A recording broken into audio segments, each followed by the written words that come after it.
Okay. What is the first thing you do in the morning? Some people wake up, go on their phones. Some people wake up, go straight to working out. Some people get ready mentally and prepare their minds for the rest of the day. One way for people to wake up is through their daily caffeine, usually through coffees and teas. I've been a Starbucks barista for a little over a year, so I would understand the levels of caffeine both tea and coffee have. More than half, 64% of Americans either drink a cup of coffee or a cup of tea to get them through their day, to feed their caffeine and their mind for their energy. The people who don't usually drink caffeine either go for a workout and gain their energy from them or from their workout. With coffee and tea being the most bought products in any coffee shops, they both differ from health benefits, cost, and different types. Going into health benefits, Elizabeth Sherman had published on March 19th, 2018, in an article stating that 36% of people have bought their coffees in any coffee shops, and more than 48 of those people are millennials, and those millennials use caffeine as their first meal of the day. Allison Sater had published in the New York Post on October 8th of 2019 and had stated that caffeine is used to wake up people and to bring their energy out of rest of the day. I understand both of them because I wake up around 4:30 in the morning to get to my job, and I see a lot of people go through our drive-thru to get their cup of coffee to start off their day because people have work, people, work early just the same as I do.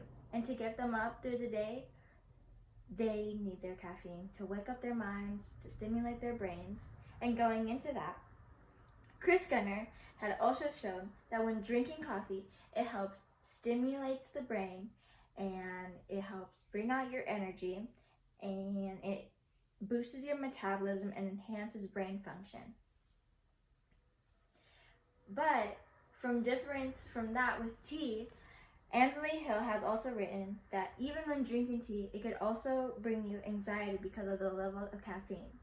The difference between coffee and tea is that when you're drinking coffee, you're drinking it at once. You're drinking it all together. But when drinking a tea, you are taking small sips at a time. Even with iced teas, you're taking small sips at a time and you're letting the caffeine in and you're slowly releasing energy. You're taking caffeine in again, and you're releasing energy again, which can heighten up your anxiety a little bit more, get you a little tired. It gets you tired faster. So with coffee, when you drink it all at once, you're getting all the energy at once and you're releasing it all at once.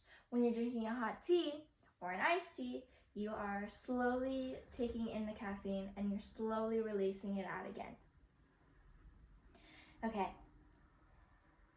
But there's another difference between coffees and teas, which is also their prices. The two items I'm going to be talking about today are going to be hot lattes and iced teas. So at Starbucks, the one I work at, we charge $3.45 for just a 12-ounce or tall hot latte. That's a small latte. And we also charge $2.25 for a tall iced green tea that's sweetened. Imagine spending $3.45 every single day, 365 days. You would be spending $1,259.25 in 1 year. Imagine spending $2.25 for 365 days. You'd be spending $821.25 just for a small ice cream tea, which is kind of bizarre and it's kind of crazy because when I go to work and I see my regulars every single day buying the exact same thing, I'm just like, I don't know, you guys got I got money. But that's not, I'm just like, wow, you guys can't live without your caffeine. You guys can't live without your coffee. And some of these people don't even eat. That's their first meal of the day. The next thing is different types. So as you're gonna see, I'm gonna be showing you how to make a tall hot latte and a tall iced green tea. So what you're gonna start doing, you are going to put your milk in your steaming pitcher. Then you're gonna start steaming your milk and you're gonna start aerating it from 3 to 5 seconds. And as it's still steaming, you're gonna start queuing your shots. Depending on the size, we went with grande, so hot lattes get 2 shots if it's a grande or a venti. So as you wait for them to pull out, you're waiting for the steaming, you're waiting for the shots to pull, depending on what they're getting. You could also add syrups or sugars or whatever the person wants. And then after that, you're going to take the milk out, you're gonna wipe your wand and you're going to air out the wand so all the milk gets out of the wand. You're gonna start tapping your pitcher onto the table. And since your shots are done, you're gonna start pouring. You start pouring and pouring until everything gets into the cup. And that is a hot latte. And then with an iced green tea, you are going to you're going to grab your shaker, you're gonna fill the green tea to the tea line, then you're going to fill it with water. You're gonna put the amount of sweetener, which is 3, into the shaker, and then you're going to fill it with ice. You're gonna shake that bad boy, and then you're going to pour it into the cup, and you have a nice green tea. And this is what I do basically on a daily basis. I work from 4:30 to 1, and that's what I do for 8 hours.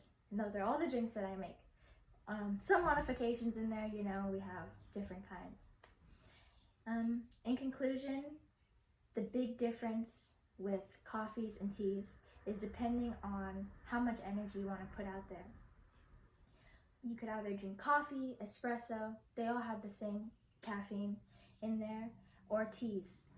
Personally, I am more of a coffee espresso girl because I love giving all my energy up at once. I don't like taking my time with things.